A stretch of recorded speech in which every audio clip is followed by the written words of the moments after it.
Well, hello, Disney friends. Welcome to the WDW Parkhoppers live show. It's Tuesday nights, 8 p.m. Thank you so much for taking time out of your busy schedules to come watch. We are going to have a great show for you. I've got a lot of news that we're going to talk about, a lot of really cool things happening in and around the world of Disney parks. And I can't wait to share that with you. If you have someone has shared this video with you and you have no idea who I am, my name is John. My nickname is Parkhopper John, and I come to you from WDWParkhoppers.com. We like to talk about Disney, and we share all the news and stuff from Disney and around the worlds of Disney parks and resorts. Thank you for visiting WDWParkhoppers.com. No, it's WDW Parkhoppers with an S on it. I understand there's another Parkhopper. He and I are going to have a chat one of these days, but you can also find us on Facebook, Instagram, and Twitter at WDW Parkhoppers. Love to catch you guys over there. So it's been a very interesting week for us. We've got some news that has come out. And before we get into all that, I did want to make one public service announcement. Hello, Sarah Irene. How are you? Good to see you. I did want to make one public service announcement. If you have been waiting for your opportunity to get a copy of the Disney Bucket List, now is the best time. You can visit WDWParkhoppers.com, and there's a post there that says Memorial Day special. It's been extended. We ran the special for all of Memorial Day week, and it went so well we decided to extend it, so you can go click on that blog post, and it's a special price, $10 for each Disney Bucket List signed by me, and shipping is free. So then you can go start your first bucket list of getting the other two authors who co-authored this book with me to sign your book. So you get Rick and David, they can sign your book. Then you can have a complete signature of all of the authors for the Disney Bucket List. WDWParkhoppers.com, social media. Memorial Day sale. It's been extended. You can check out that blog post. You can catch that there. So let's go ahead and start getting into it here. We've got a lot of news. Let's put it that way. If you would like to hear a little bit more in-depth analysis of some of these items, you can go listen to, I co-host the Disney Parks podcast with Tony Casanova from Disney by the Numbers, and we're going to have a lot of discussion about a couple of these items. Tomorrow is when the blog post comes out with the podcast. You can catch that on iTunes, and you can also catch that on Stitcher and different places. You can also just catch it because we're going to post it on WDW Parkhoppers as well. So, first thing I'd like to get into is Disney has announced that they are offering preferred parking at Disney Springs. Now, if you're familiar with Disney Springs, they've recently opened the Lime Garage. So now we have the Lime Garage and the Orange Garage. And so the area behind, on the far side of Lanuba, is the Strawberry Lot. That is where a lot of people who pick up Uber, they go to the Strawberry Lot, and then they have that surface parking right in front of Cirque du Soleil Lanuba. That is now called the Grapefruit Lot. And then they have the little lot that we all used to park at when we were just running into the Disney store to make our quick purchase and then run out, that they're now using for kind of staging area where the valet area is. That little itty bitty lot is now called the Lemon Lot. So Disney is now offering, well, I don't know when they're actually starting it, but they announced that they're going to start preferred parking for the Grapefruit Lot, the surface lot right in front of Lanuba, and for the Lemon Lot, which is right in front of the World of Disney.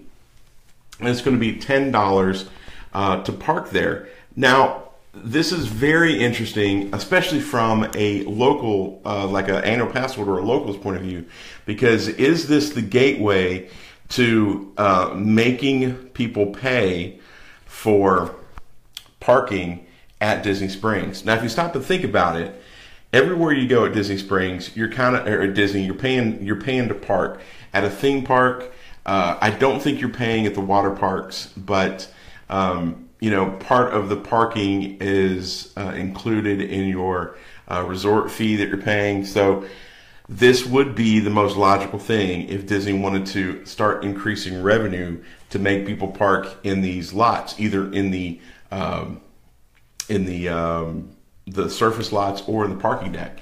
And I have a real issue with the parking deck idea, because as people are trying to come in off the road, it's going to be very difficult for them to do any kind of collection there. So obviously it's going to be one of those things where you go in and you park, then you buy your ticket, and then you put the ticket on the dashboard like they do in a lot of cities.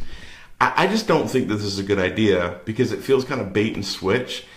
Here you've had it for free for a year, and so now we're going to start charging you, versus they should have just opened it with the parking. Just start charging us right off the bat with the parking, and then we probably wouldn't have had this confusion. I'm not saying that they're going to start charging, but it's a very interesting thought. Is this a gateway to charging for parking in the parking garages? What do you guys think? Leave me a comment. Let me know what you're thinking.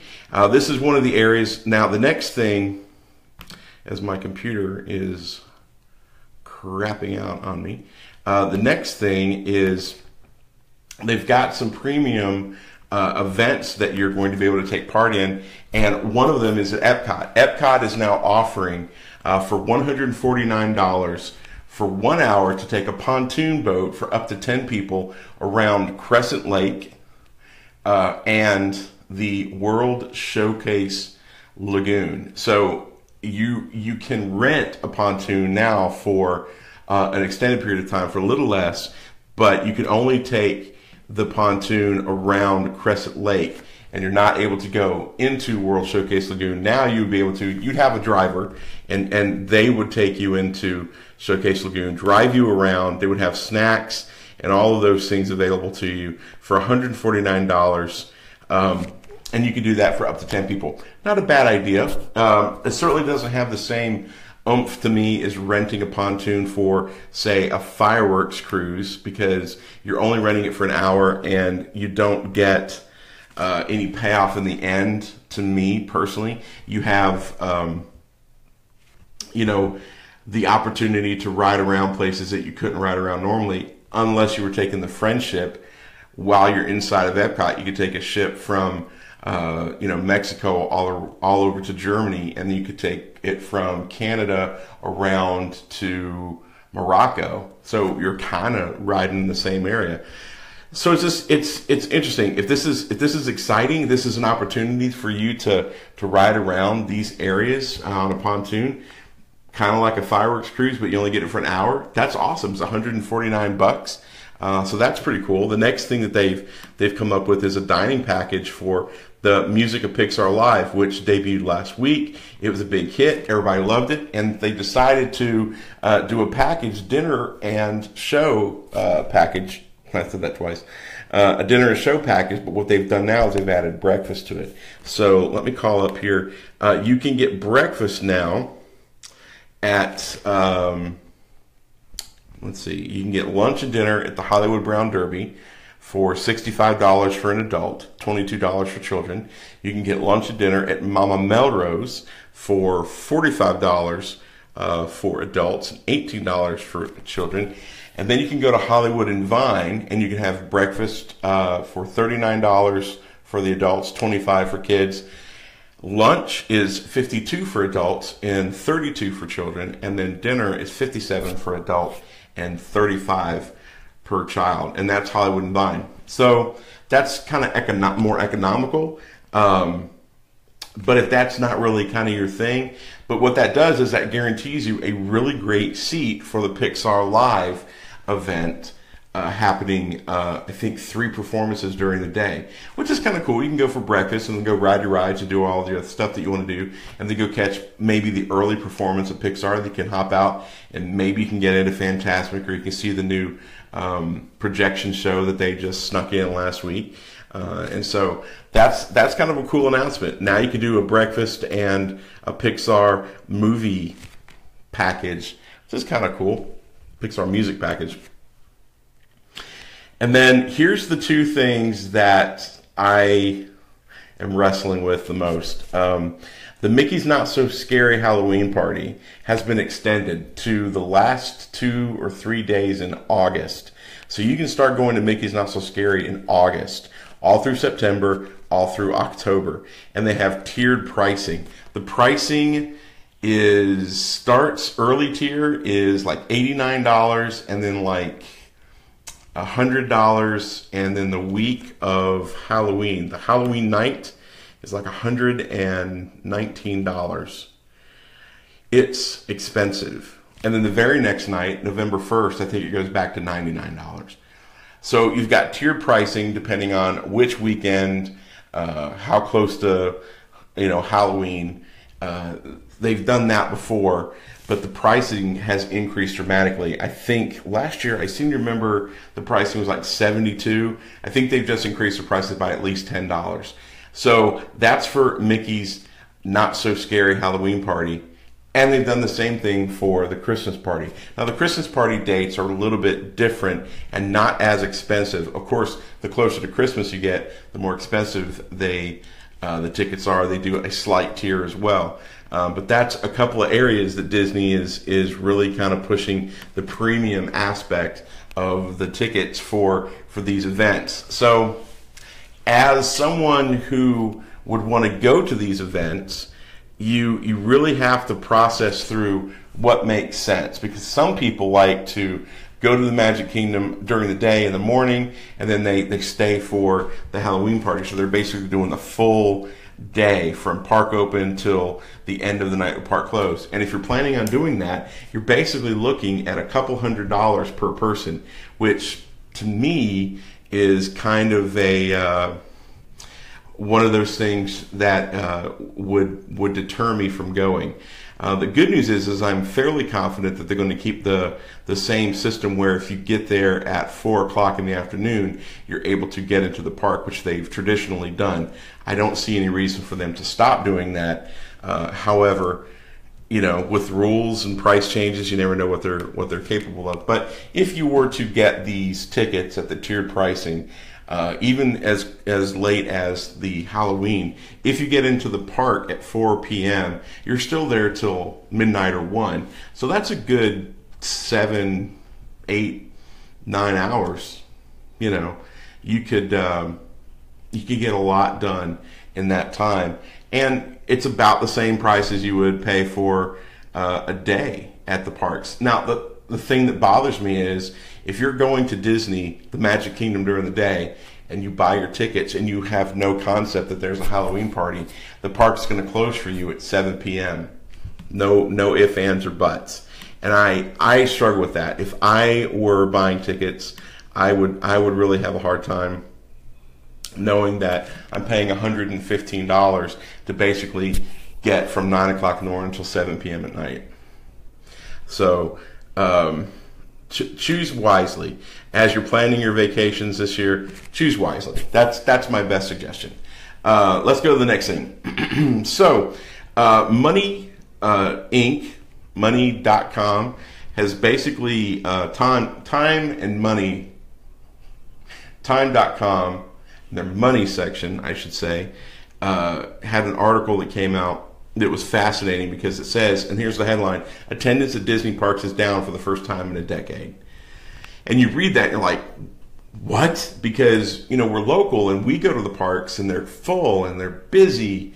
And then you start really digging into it. And the first part of that says, last year Disney World had to turn away guests trying to enter the Magic Kingdom on New Year's Eve. That's kind of the thing that happens every year because the park gets to capacity. And that's happened only a handful of times over the last few years. So last year, it was great, turning people away. So it may come as a surprise that Disney parks were actually less crowded in 2016. I just don't see that. Attendance at Disney theme parks around the globe declined for the first time in at least a decade, according to a New York Times report. So here's the thing. Let's break into the numbers a little bit. And I'm not going to go crazy with the numbers, but just know that Disney doesn't release theme park attendance figures, but a new report released by Themed Entertainment Association TEA estimates estimates, I can't read tonight, estimates that park attendance at every Disney park except for one last year, the exception was Shanghai Disneyland, which we've already talked about how it's just exploded. That opened in 2016, and they're having no attendance problems. But in the U.S., the declines were small, the attendance falling less than 1% in 2016. The parks that had the most dramatic losses were actually Disneyland Paris and Hong Kong Disney. And I think Disneyland Paris had like a 14% loss, and Hong Kong Disney was in the single digits. So there's a little bit of park attendance issues happening. And now when you're looking at the US-based parks, Animal Kingdom's doing pretty well now. Pandora, the world of Avatar, is doing fairly well. It's bolstering the crowds. And they're adding some new things at Hollywood Studios. I think that's helping keeping the people coming, even though half the park is a construction site, which we keep hearing that we're going to get Toy Story next year. That's exciting. And then a year later or so, we may get Star Wars Land. I've heard that Star Wars Land in Walt Disney World is taking a little bit longer than anticipated. Shocker of shockers. So it might not be 2020, it might be 2021. But that kind of follows suit with the issues they have with Pandora. So what do you think? Do you feel like the park attendance has been down? How do you, maybe you're a Disneyland person, how are the park attendance figures looking at Disneyland? I think that, oh wow, you can't seem to get past 1024. Huh. I'm sorry, Holly. How are the attendance at the parks that you go to? They don't seem to be down for us. Minor. But, you know, who knows? It's something you got to figure out. Let me know what you think. As someone who is a shareholder in Disney, I'm concerned, but I'm not concerned with single-digit park attendance at a very old park. Hong Kong Disneyland is got some new attractions. I think the numbers will go up. I think Paris is getting ready to have a little bit of a surge because of some of the things that they're doing over there. It's their anniversary this year, so they should have a little bit of surge in their attendance as well. Plus, you know, they did the Run Disney event over there. I think last year was the first year. I think they're going to do it again. I'm hoping that kind of helps bolster attendance. But who knows? We'll see. What are your thoughts? I'd love to know. Leave me a comment. And so finally, the last piece of news that I wanted to talk about. Oh, daggum. My computer just literally crapped out. The last piece of news I wanted to talk about was just on a personal note. We had some of our Disney friends come down. We had a great time at the Polite Pig. Now, I haven't really talked about the Polite Pig very much here on Parkhoppers Live. I should do a review, but we got to go when they opened it. It was amazing, and it's been a couple months now, and they are doing really great. If you're coming to Disney Springs and you're looking for an amazing experience that is super convenient, super fun, and the food is awesome, the drinks are out of bounds, Polite Pig is definitely the way to go. They're basically a barbecue type restaurant, but their setup is different. It's like a quick service, but the tip that we've got is if you sit in the bar area, you can actually order from the menu and they'll bring it to you. So that's a little hidden gem. And they have a couple other things. If you're a bourbon person like I am, they have one of the most incredible bourbon selections, not just in Disney, but really in the Orlando area. They have over 70 different bourbons on, I shouldn't say on tap, available. They're not a traditional bar. You're not going to get a vodka tonic. You're not going to get a vodka cranberry. But they do have a couple of cocktails on tap, which is kind of different. They have a handful of beers. But they're really a bourbon and barbecue, which is a perfect mix. They have incredible side dishes that Holly and Brian tried. We have always had a great experience there.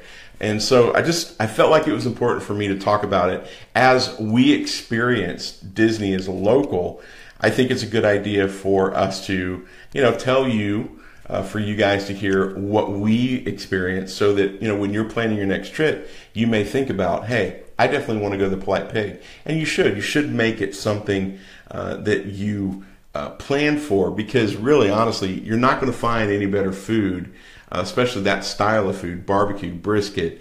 I don't think they have ribs, but pulled pork, brisket. They have chicken, which is amazing. They have amazing sliders. The sandwiches are great. Their sides are incredible. It's just a great experience to go check out. Our friend Phil is always behind the bar, and they just have a great team of people. Super, super duper friendly. It's a great vibe over there. And if you're parking in the Lime parking lot, it literally is right down the stairs. As you come down the stairs into Disney Springs Town Center, there's the big fountain. It's literally right there. So it's the closest to the parking deck, which is super convenient this week because of Sarah and her back situation. But it's just one of those restaurants. I'm going to try to start doing more. Yeah, Stephanie, it should be on your list. I'm going to try to do more, recommendations of places to go, because I get that question a lot. Where's your favorite places to eat? If you're at Disney Springs, Art Smith needs to be a stop for you. Polite Pig needs to be a stop. If you're really looking for something over the top, crazy, amazing desserts, pretty amazing food, just an experience, you definitely want to go check out Planet Hollywood Observatory. Their food can be hit and miss, but their desserts are incredible. Everybody there is top notch. I mean, everybody I've ever talked to there, and the service has been great.